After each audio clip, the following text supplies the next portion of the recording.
Happy birthday, Ate Clay. So, kani kay pinakalit ni Gi, dali-dali na mo ni og palit ang cake. Kay si Clay, Ate Clay, sa iyo na mo gipatulog kay para maka-adto pa mi sa mall. Unya, napa de koy 1 hour, abi na ko sirado na ang mall, pero napa koy 1 hour na kuan di ay time para makapalit og cake. So thank you Lord, pinaabtik gud ni wala ni sa kuan, pinaabtik na surprise kay para ma-happy, wala mi nagpahalata sa iya nga naa mi surprise kay dali ra kay siya makabalo.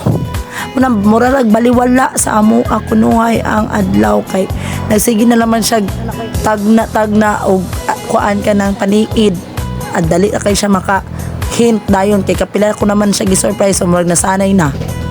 So mao ni performance.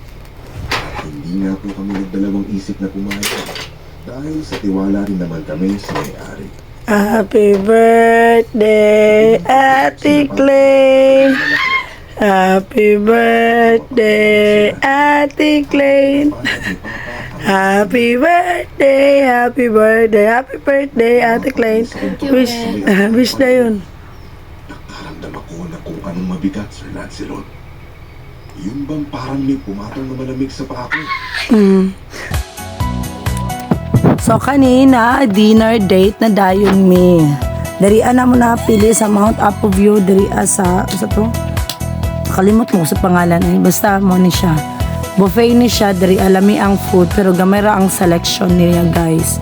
So kung gusto dyan mo kanadagan kay nga sudan, dili mo pwede dari kay gamay ra ang selection nila sa ilang food dang. So unya, pero lami lang mga foods dari guys, lami, pero sila kay nabitin sila kay gusto man nila kanang kuan kanadagan kay og sudan dagan kay mapilian. Unya kay limited naman dari so next time, at least nakakuha na may okay ni si Papa kay naala may isgutan, wala na ningilak na liwat day ko sa iya ha. Si Mama kay gahi man kay tod man tumuhilak, di man to kapayason kini si Papa ay kapayason kayo. So liwat ko sa iya ha, liwat ni sa iya dagan man ubay man may kapayason.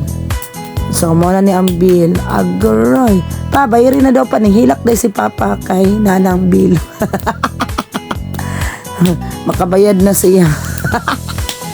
Nanambil sa nahilak siya, no? So mo to guys.